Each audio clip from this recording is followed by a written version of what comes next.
Welcome back to This is Baseball. My name is Brandon Johnson. Thank you for tuning in on this Thursday. Let's open up with some Kansas City Royals. Royals went to Chicago. Chicago is one of the best teams in the National League when the series started. Chicago and Milwaukee were tied for first place and in the Central, and the Royals went into Wrigley Field and took 2 out of 3. They won the first game 12-4, then got shut out yesterday, lost 6-0, and won 8-4 in the final game of the series. Kind of carried on the back of Vinny Pasquantino. He went 3 for 4 with 2 home runs and a double. He had 4 RBIs. Salvador Perez hit a home run as well. I don't know. I hope that the Royals can ride this momentum into the next week or so. They've got some home games against the Guardians and Braves. Got to get that momentum because you're running out of time. You're now 50-53. You are 3 games under 500. You're 10 games out of the division. Obviously, we don't really care about the division at this point. Basically out of reach, but you are 4.5 back in the wild card race. But not only are you 4.5 back, you have 3 teams that are in between you and that third wild card spot. You have Cleveland that's just above you, who you are hosting this weekend. So big series there to hopefully be able to leapfrog them. Texas, who you have got coming up in a couple weeks, so can't really do anything about that matchup now. But Texas and then the Rays as well. And then Boston holds that third wild card spot right now. So a lot of work to do. You've got opportunities, like I said, with Cleveland. You've got an opportunity against Texas later in the season. I believe Royals have already played Tampa and Boston, so that is out of their hands. But this is where the Royals need to just start taking care of their own business. Like I said, kind of running out of time. But I was very encouraged by what I saw in this series against the Cubs. I know that they laid a giant goose egg on the second game of the series and on Tuesday, but love to see a little bit more consistency. But you're seeing the players that you have expected to be big contributors start to kind of wake up. Vinny Pasquantino, obviously he's been great for much of the season, but Salvador Perez is swinging a really hot bat right now. You've had some not likely contributions from players that you wouldn't expect. John Rave's been really good. He's hit 3 home runs since coming back from the break. So Jack Caglianone's been better. Michael Garcia is still swinging a hot bat. He got off to a little bit of a slow start coming out, but had a last few games. So some little bit of Royals news. MJ Melendez has been recalled from AAA. Remember, he got sent back down to the minors after an abysmal 085 with a 173 on base percentage and basically just being an overall negative every time he stepped into the plate. So got sent back down to Omaha. He's played 72 games in Omaha. He's had over 300 plate appearances, and he's been a lot better in the minors than he was on the major league roster. Obviously, not that difficult to do, all things considered. But looking at what he did in those 72 games, so he's 13 home runs, 21 doubles, a couple triples. He's 252 batting average with a 300 on base percentage, 22 walks, struck out 89 times in those 72 games, so still striking out quite a bit.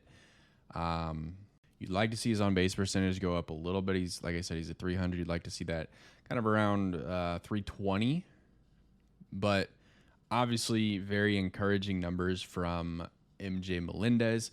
I don't know how long he's going to be on the roster. He's called up because Nick Lofton got put on the injured list because of a concussion, so he's on the 7-day IL. So I don't know if MJ is just going to be up here for a week and then get sent back down, or what's going to happen. I'd imagine that they're going to try to give him another shot, but it's a little crowded out there.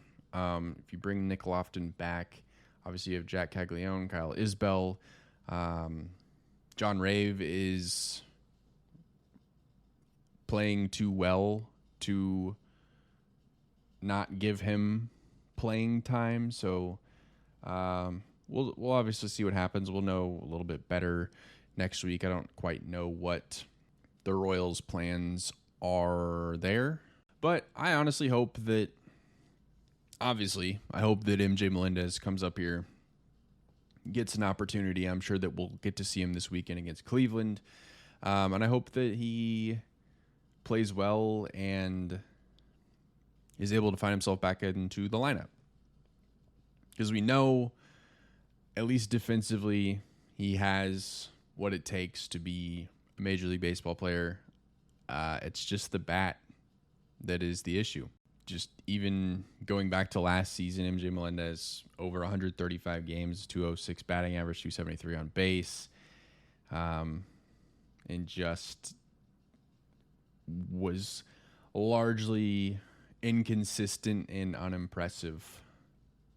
And I think my issue is, I think MJ Melendez and Hunter Renfroe being on this team at the start of the season is a large reason why the Royals offense was in the hole that it is.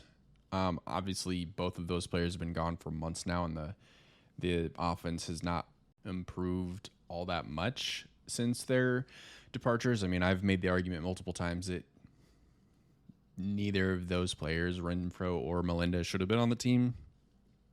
And I think, and I know it's not a unique opinion, but I think JJ Piccolo and the Royals front office should have done a better job of solidifying the outfield. Because, I mean, looking at the roster basically the day after the Royals season ended, it was, okay, we feel pretty good about this team. We need to just go and get some outfield help. And they didn't do that. They prioritized pitching, which, I mean, I'm never going to be mad at the Royals for prioritizing pitching. Obviously, it has paid off over the last 2 seasons. They've had one of the 5 best pitching staffs in all of baseball, and one of the best, I mean, some of the best pitching that at least I've ever seen as a Royals fan. But I think that there were some options out there, so it was a little bit disappointing. I think I've said it before. I understand wanting to give Melendez a shot to get right and prove himself, because he's your guy. You don't want to give up on your guy, but I was disappointed that the only other move, which I guess wasn't really a move, was bringing Hunter Renfroe back, because there's nothing about Hunter Renfroe's 2024 campaign that made you feel like he was going to have a better 2025. But here we are, a week away from the trade deadline. And I know it's a lot of speculation, but can the Royals, is the outfield going to be a focus for them?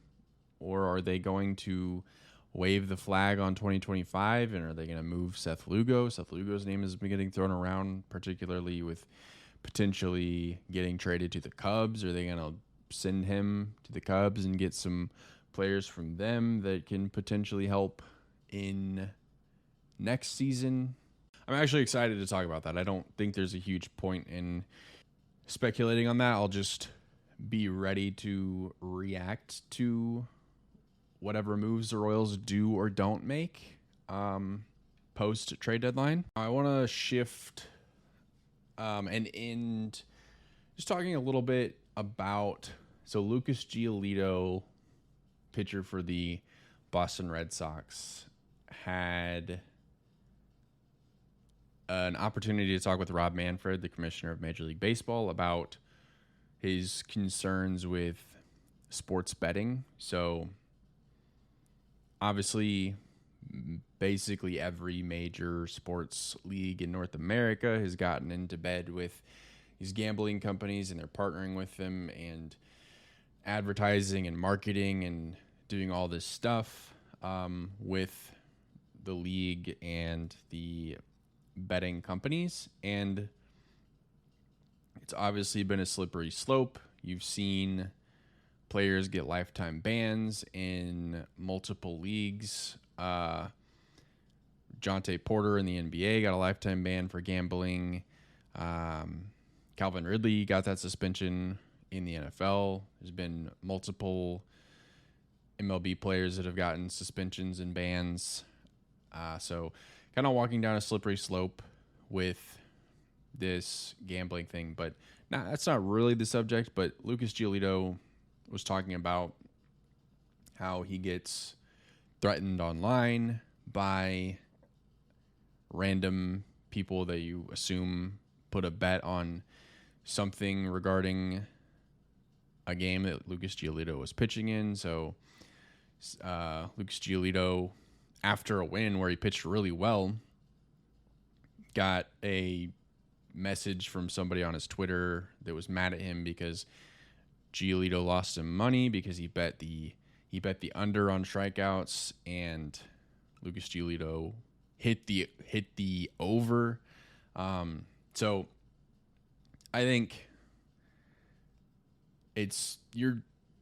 I don't know, call the gambling hotline if you're messaging athletes, threatening them or complaining to them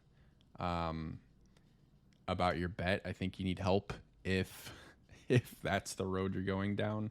But I do think it's only a matter of time before an athlete gets confronted in public by some crazy guy that lost a bunch of money gambling on something. I don't really know what the solution is, because I think people are people. I hope it doesn't come to that. I hope that getting direct messages from random fans is the worst that happens to athletes. I hope that even that doesn't happen. But this Lucas Giolito situation, like, that's not even the worst of it. So last month, Lance McCullers Jr.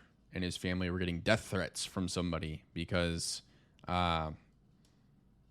somebody lost money on a bet that they made on Lance McCullers. So now you have players like McCullers, who has had to hire security for his family to protect them because you're getting death threats from somebody that are probably empty threats, but you have to take them seriously when you have a family as a 5-year-old kid.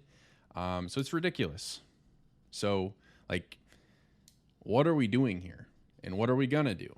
I think all the leagues saw whenever they partnered up with these betting companies were dollar signs. And they didn't really think about the ramifications or unintended consequences of doing this, or the way that it would impact players, or thinking about the way that fans have access to players through the internet and how people get a little bit crazy and cross some boundaries in situations like this. I mean, you even see unnecessary stuff like this with something as innocent as fantasy football, where people will send somebody a message about, hey, you lost me in my fantasy football game. Way to go. Like, do better next week, something like that. And that's not as big of a deal, but it's still kind of the same realm.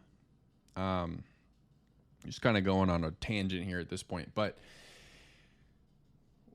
there's got to be better regulations and something put into place to help these athletes not receive harassment. And I don't think the solution should be, oh, well, just get off of the internet to the athlete, because it's not the athlete's fault that this is happening. So that's just my 2 cents on it.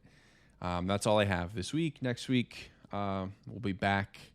I will see you then. Thanks for listening.